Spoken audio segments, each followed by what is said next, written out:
Madalas ka bang nagigising sa gitna ng gabi at hindi mo alam kung bakit hindi ka makabalik sa tulog? O baka naman nararanasan mo ang paghiga ng maaga pero gising ka pa rin pagdating ng hating gabi? Marami sa ating seniors ang nakakaranas nito at karamihan ay iniisip na normal lang ang hirap sa pagtulog kapag may edad na. Pero hindi dapat ito basta tanggapin.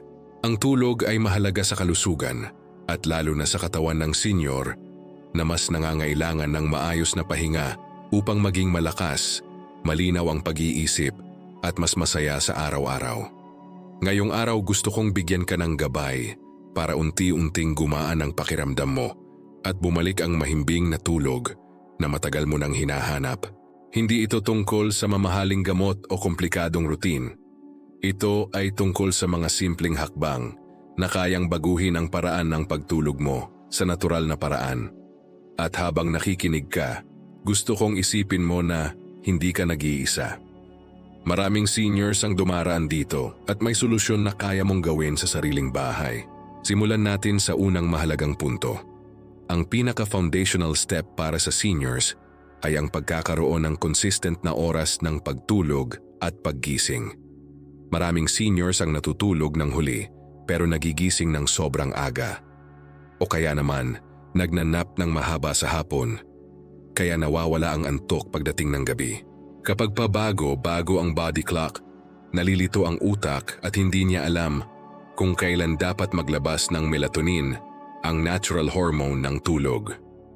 Subukan mong pumili ng oras ng pagtulog, halimbawa 10:00, at oras ng paggising, halimbawa 6:00.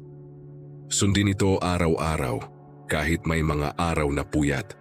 Kahit weekends, unti-unting maayos ang rhythm ng katawan mo at mapapansin mong mas mabilis kang inaantok at mas malalim ang tulog mo. Pangalawa, pag-usapan natin ang effect ng liwanag mula sa cellphone, TV at tablet. Maraming seniors ang hindi aware na ang liwanag na ito ay nagpapababa ng melatonin. Ibig sabihin kahit pagod ang katawan mo, hindi ka iantukin dahil iniisip ng utak mo na tanghali pa. Subukan mong bawasan ang screen time 30 minutos hanggang 1 oras bago mahiga. Kung hindi mo maiwasan, hinaan mo ang brightness at iwasan ang mga content na masyadong exciting o malakas sa mata. Sa halip, pakinggan ang soft music, magbasa ng light reading o magdasal. Makakatulong ito para mag-transition ang utak mo papunta sa pahinga. Pangatlo, bigyan natin ng pansin ang relaxation routine bago matulog. Ang utak ng seniors ay mas sensitive sa cues. Kapag alam niyang oras na ng pagpapahinga, natural itong bumabagal at lumalalim ang paghinga. Subukan mong mag-warm bath, mag-stretching, o huminga ng malalim sa loob ng ilang minuto. Habang humihinga ka, isipin mo na ibinababa mo ang stress ng buong araw. Maaari mo ring iayos ang kwarto mo. Siguraduhing malamig, madilim, at tahimik. Kung may ingay sa labas, gumamit ng electric fan o white noise. Ang simpleng pag-adjust sa kwarto ay may malaking epekto sa tulog. Mahalaga rin ang comfort. Kung lumana ang unan o kutsyon, maaaring ito ang dahilan kung bakit hindi ka mapakali sa gabi.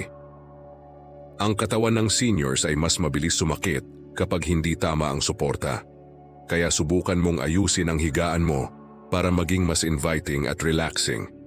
Bago ko tapusin ang unang part, gusto kong bigyan ka ng assurance, hindi mo kailangang gawin lahat ng sabay-sabay.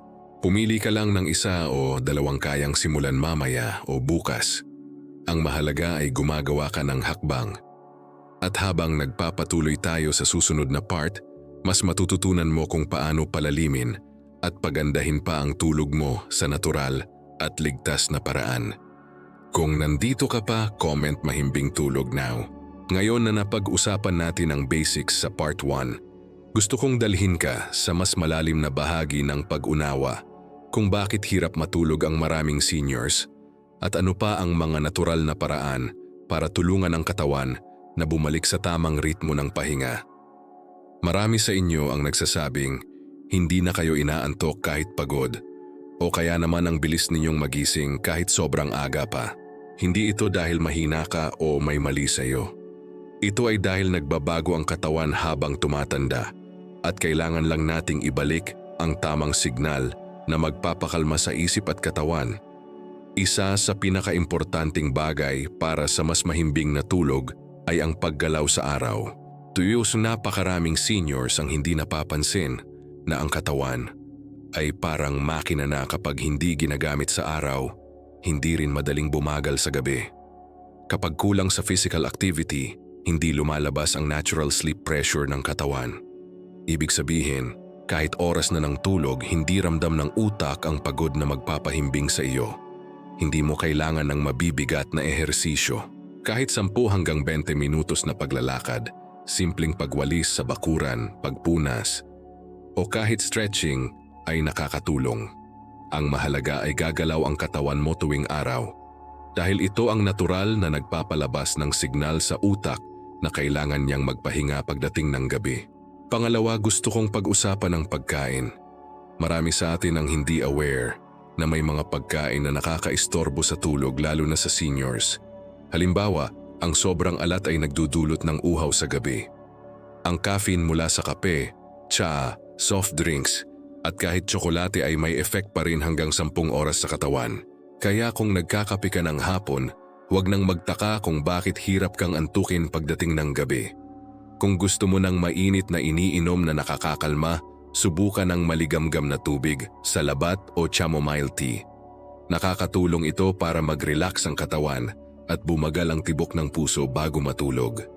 Pangatlo, isa sa pinaka-underrated pero napaka-epektibong paraan ay ang paghawak sa stress.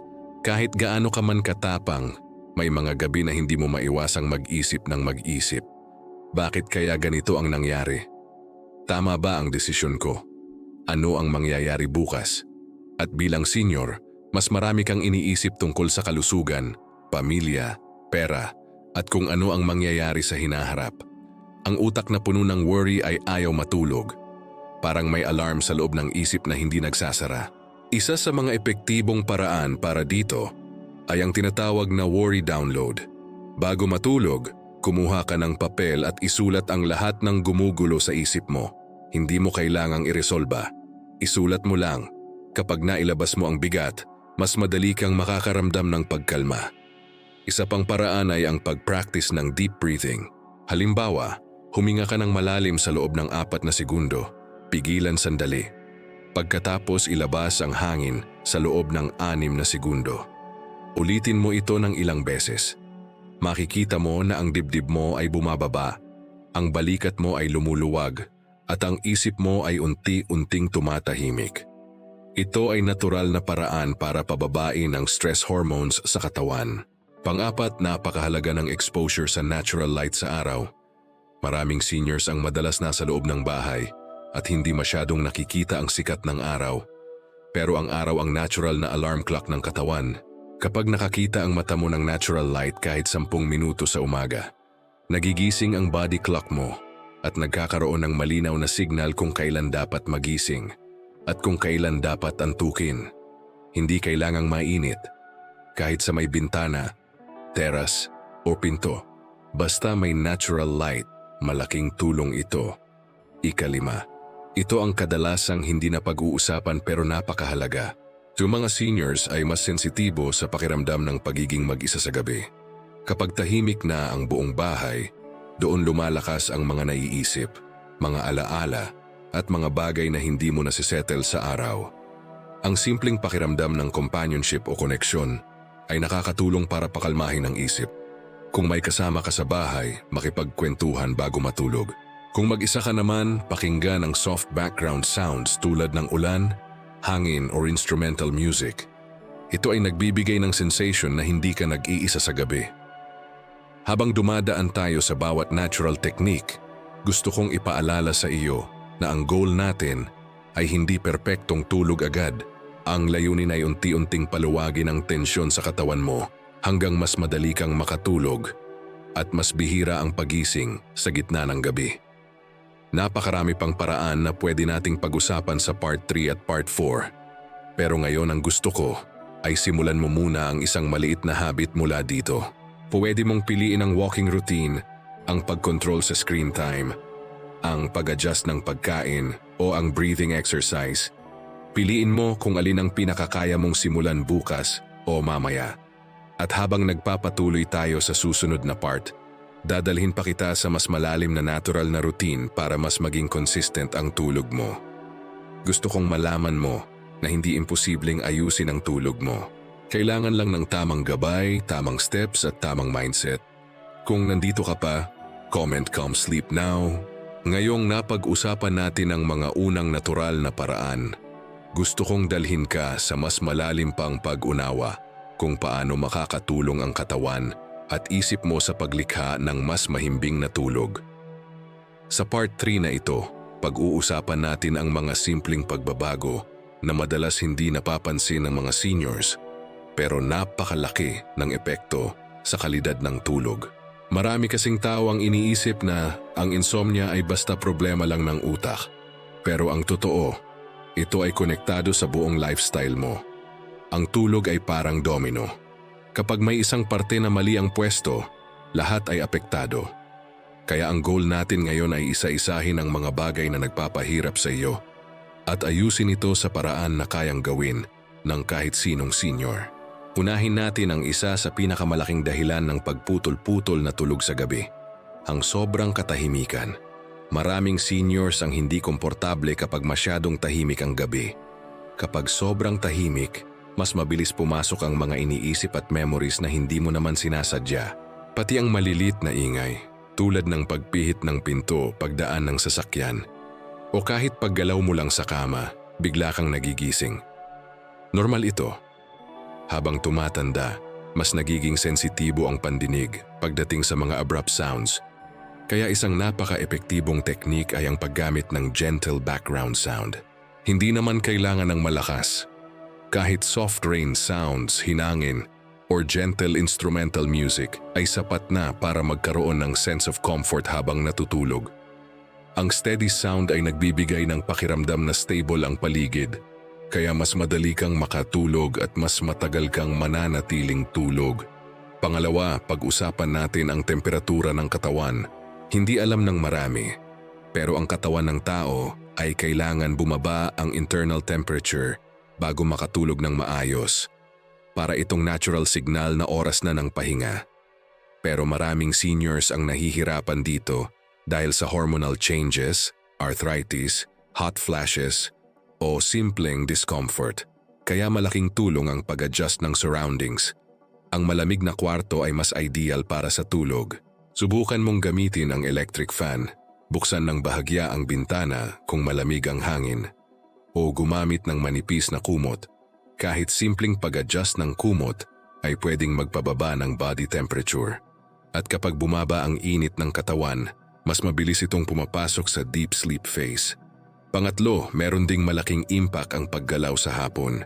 Kapag masyado kang aktibo sa gabi, nagkakaroon ng sobrang energy build-up. Halimbawa, kung sa huling oras ng araw ka naglilinis, naglalakad, o nag-i-exercise, maaaring hindi agad bumagal ang ritmo ng katawan. Ang trick dito ay ilagay ang physical activity sa umaga o tanghali. Kapag maliwanag pa, mas healthy ang response ng katawan. At pagdating ng gabi, mas madali itong humina at bumagal. Hindi mo kailangang pigilan ang sarili mo sa gabi, pero subukan mong ilipat sa mas maagang oras ang mga gawaing nangangailangan ng effort. Pang-apat, pag-usapan natin ang food timing. May ilang seniors na nagugutom bago matulog, kaya kumakain ng late night snacks. Pero ito ay pwedeng magdulot ng indigestion o heartburn na nakakasira ng tulog. Kung kailangan mo talagang kumain bago matulog, piliin ang magaan at madaling tunawin. Halimbawa, saging, oats, o maligamgam na tubig. Ang mabibigat na pagkain tulad ng pritong ulam, matatabang karne, o maanghang na pagkain ay nakaka-disturb sa sleep cycle. Kapag puno ang tiyan mo, mas nahihirapan ang katawan mag-relax. Pero kung sobra naman ang gutom mo, hindi ka rin makakatulog. Kaya ang balance ay napakahalaga. Panglima, gusto kong bigyang pansin ang mental routine bago matulog. Madalas sa mga seniors, dalawa ang nangyayari kapag humiga na sila. Una, binabalikan nila ang mga problema at nangyari sa maghapon. Pangalawa, nag-aalala sila sa kinabukasan. Parehong nakakaistorbo ito sa tulog. Kaya magandang gawin ang tinatawag na mental parking. Bago humiga, umupo ka muna ng ilang minuto. Isipin mo ang mga bagay na hindi mo kontrolado at sabihin mo sa sarili mo na hindi ito dapat dalhin sa kama. Kapag na-practice mo ito araw-araw, unti-unti itong magre-rehistro sa utak mo na oras na ng pagpapahinga at hindi ito panahon para mag-isip ng malalim. Pang-anim, mahalaga ring maintindihan na ang katawan ng seniors ay iba na ang needs kumpara noong bata pa. Kailangan mo ng comfort. Minsan ang simpleng pagpalit ng unan ay sapat para mapabuti ang tulog. Ang iba naman ay mas komportable kapag may extra pillow sa likod o sa gilid. Ang iba ay gustong maglagay ng unan sa pagitan ng tuhod para mabawasan ang pressure sa balakang. Walang tama o maling paraan dito. Ang mahalaga ay gamitin mo ang posisyon na nagbibigay sa iyo ng pinakamaraming ginhawa. At panghuli sa part 3, gusto kong banggitin ang lakas ng gratitude relaxation. Maraming pag-aaral ang nagsasabi na ang utak ng tao ay mas mabilis kumalma kapag tumututok sa mga bagay na nagpapasaya sa iyo. Hindi mo kailangan gumawa ng listahan. Hindi mo kailangang sabihin ng malakas. Pero bago ka pumikit, isipin mo lang ang 3 bagay na nagpapagaan ng loob mo ngayon. Pwedeng simpleng bagay. Halimbawa, nagising ka ngayon. May nakausap kang mahal mo sa buhay. May pagkain sa mesa. Ang mga maliliit na bagay na ito ay nagiging emotional cushion na pumipigil sa pagpasok ng stress bago ka matulog. Habang nagpapatuloy tayo, mas lalo mong makikita na ang pag-ayos ng tulog ay hindi isang malaking hakbang kundi maraming maliliit na hakbang na iniipon araw-araw. Diyon kapag ginawa mo ang mga ito ng tuloy-tuloy, mas mapapansin mo na ang tulog mo ay nagiging mas mahimbing, mas mahaba, at mas masarap sa pakiramdam. Kung nandito ka pa, comment deep sleep now. Habang dumarating tayo sa part 4, mas lumilinaw na maraming dahilan ng insomnia ng seniors at karamihan dito ay hindi dahil mahina ka o may mali sa katawan mo. Ito ay dahil nagbabago ang hormones, nag-iiba ang routine, at mas lumalakas ang stress factor sa buhay. Ngayon, gusto kong ituro sa iyo ang mas advanced pero natural na paraan para tulungan ang utak at katawan na mag-synchronize ulit. Dahil minsan, hindi sapat ang simpleng pag-adjust ng oras o pagbawas ng screen time. Minsan kailangan mas malalim na pag-intindi sa kung paano bumagal ang sistema ng katawan pagdating ng gabi.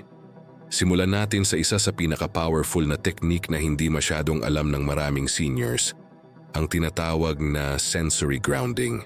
Ito ay simple pero malakas ang epekto para pakalmahin ang utak na punong-puno ng worry. Kapag humiga ka at ramdam mong mabilis ang tibok ng puso o hindi tumitigil ang isip mo sa pag-iikot-ikot ng mga problema, subukan mong ibalik ang focus sa katawan mo. Halimbawa, ilagay mo ang atensyon sa pakiramdam ng kumot sa iyong balat, o kaya ang tunog ng hangin o electric fan, o ang init o lamig ng unan. Ang grounding ay parang sinasabi sa utak mo na ligtas ka. Wala kang kailangang labanan at wala kang kailangan takbuhan.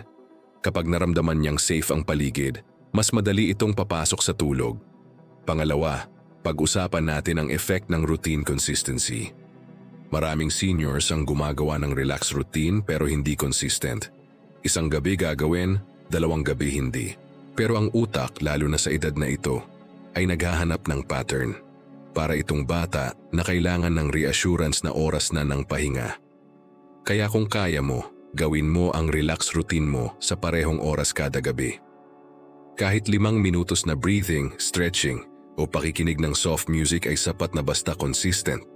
Kapag paulit-ulit, mas mabilis makukuha ng katawan ang tamang signal. Mapapansin mo na kahit hindi ka pagod, bigla kang nagiging inaantok pagdating ng oras na iyon. Pangatlo, isa sa pinaka-common na reklamo ng seniors ay ang pagising ng sobrang aga. Halimbawa, gigising ng 3:00 o 4:00 at hindi na makabalik sa tulog. Ang tawag dito ay early morning awakening at ito ay normal habang tumatanda. Pero may magagawa tayo. Una, huwag mong piliting bumalik agad sa tulog. Kapag pinilit mo, lalong magigising ang utak. Subukan mong gumamit ng light relaxation technique tulad ng breathing or soft stretching sa kama. Hindi mo kailangang tumayo. Pero ang mahalaga ay hindi ka frustrated. Dahil ang frustration ay naglalabas ng hormones na lalo pang nagdudulot ng gising. Kapag kalmado ka, mas mabilis kang babalik sa antok. Pang-apat, gusto kong bigyang pansin ang role ng gut health sa pagtulog. Hindi alam ng karamihan, pero ang tiyan ay may tinatawag na second brain dahil dito ginagawa ang malaking porsyento ng serotonin na responsable sa mood at sleep regulation. Kapag hindi maganda ang digestion mo, bloated ka o mabigat ang tiyan mo sa gabi, naapektuhan ang tulog. Kaya napakahalaga ng pagkain ng prutas, gulay at fiber sa araw. Hindi mo kailangang kumain ng marami. Ang mahalaga ay regular. Kapag mas malinis ang tiyan, mas malinis ang signal ng katawan para sa pahinga. Subukan mo ring uminom ng tubig ng tama. Hindi sobra bago matulog para hindi ka iihi sa gabi, pero sapat sa araw para hindi mairita ang katawan. Panglima, pag-usapan natin ang emotional memory loop. Maraming seniors ang nagkakaroon ng insomnia, hindi dahil sa physical discomfort, kundi dahil sa mga alaala na paulit-ulit bumabalik sa isip tuwing gabi. Mga pangyayaring hindi mo nasagot, taong nakaaway mo noon, problema sa anak, o simpleng panghihinayang sa mga desisyon. Ang utak ay mas active sa gabi lalo na kapag wala ng ibang ginagawa ang katawan. Ang paraan para pigilan ang loop na ito ay ang pagtatapos ng araw sa positive closure. Halimbawa, bago humiga, sabihin mo sa sarili mo na tapos na ang araw. Wala nang kailangang ayusin ngayon. Bukas ulit.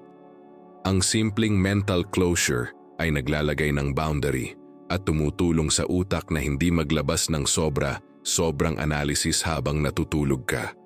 Pang-anim, dapat din nating tandaan na ang utak ng seniors ay mas responsive sa warm emotional cues. Ang ibig sabihin nito, mas gumagana ang tulog kapag may pakiramdam ka ng warmth, comfort at safety. Ito ang dahilan kung bakit ang ibang seniors ay mas madaling matulog kapag may night lamp na may warm light na hindi masakit sa mata, o kaya ay may soft blanket na familiar ang texture. Ang familiarity ay nakakapagpakalma ng nervous system. Ang katawan kasi ay sumasagot hindi lang sa environment, kundi pati sa emotional na memory. Kaya kung may unan kang matagal mo ng gamit o blanket na nagbibigay ng comfort, gamitin mo ito. Minsan ang simpleng pakiramdam ng familiarity ay sapat para maibalik ang antok. In panghuli sa part 4, gusto kong ibahagi ang tinatawag na slow down hours. Ito ay ang deliberate slowing down ng katawan 2 oras bago matulog. Sa oras na ito, bawal ang pag-aayos ng bahay, bawal ang matinding pag-iisip, bawal ang heavy conversations, bawal ang stress. Yung katawan ay hindi robot. Kailangan niya ng transition. Kapag bigla kang hihiga pagkatapos ng high activity, hindi agad sasabay ang utak. Pero kapag nagbigay ka ng slow down window, mas madali itong papasok sa rest mode. Maaari kang magbasa, makinig ng mabagal na music, maghanda ng tulugan mo o umupo lang at mag-relax. Ang mahalaga ay bumabagal ang galaw mo, hindi umaakyat. Habang papunta tayo sa part 5, ang final part, gusto kong malaman mo na ang lahat ng ito ay hindi tungkol sa pagiging perpekto. Hindi natin kailangan ng perfect routine. Ang kailangan lang ay small consistent steps. Dahil ang mga small steps na ito ay nagiging foundation ng mas mahimbing at mas malalim na tulog. Kung nandito ka pa, comment relax sleep now. Ngayong nasa huling bahagi na tayo ng ating serye, gusto kong bigyan ka ng isang malalim at mas personal na pag-unawa tungkol sa tulog na hindi kadalasan na pag-uusapan. Dahil ang insomnia ng seniors ay hindi lang pisikal na problema. Ito ay kombinasyon ng katawan, isip, emosyon at pang-araw-araw na routine, raw. And kapag mas malalim mong naiintindihan ito, mas nagiging madali ang paghanap ng solusyon na akma sa kailangan mo. Sa puntong ito, baka nasabi mo na sa sarili mo, bakit ngayon ko lang nalaman ang mga ito? Bakit hindi ito itinuro noon? At bakit parang ang simple ng mga payo pero ang laki ng impact? Totoo yan. Minsan ang pinaka-importanting bagay ay hindi yung mahal o komplikado. Kadalasan, yung simple at consistent ang tunay na gumagana. Pero higit pa doon, ang insomnia ng seniors ay may kasamang emotional layer. Ito yung pagharap sa pagbabago ng katawan, pagharap sa takot na baka hindi ka makatulog, at pagharap sa pagod na nararamdaman mo araw-araw dahil sa puyat. Gusto ko munang sabihin ito. Hindi ka mahina, hindi ka pabigat, at hindi ka nag-iisa. Ang hirap sa pagtulog ay hindi dahilan para isipin mo na lumalabo ka o nababawasan ang lakas mo. Sa katunayan, ang awareness mo ngayon ay malaking hakbang na. Dahil ang karamihan ay hindi alam kung paano sisimulan ayusin ang tulog nila. Pero ikaw, nakikinig, nag-aaral at naghahanap ng paraan. At yan ay tanda ng lakas. Ngayon, pag-usapan natin ang isa sa pinaka-powerful natural tool na pwede mong gawin, ang mindful body scanning. Kapag humiga ka sa gabi at ramdam mong hindi ka makatulog, sa halip na mag-isip ng mga problema, ilipat mo ang focus sa tibang parte ng katawan mo. Simulan sa ulo, tapos sa leeg, balikat, braso, dibdib, tiyan, binti at paa. Hindi mo kailangang gumawa ng kahit ano. Basta pakinggan mo lang ang pakiramdam. Dito mo mapapansin na ang katawan mo pala ay may mga parts na tense kahit hindi mo alam. Kapag na-recognize mo ito, mas madali mo silang ma-relax. At habang bumabagal ang tensyon sa bawat parte ng katawan mo, mas bumabagal ang utak at mas lumalalim ang iyong paghinga. Ito ay natural at napaka-epektibo.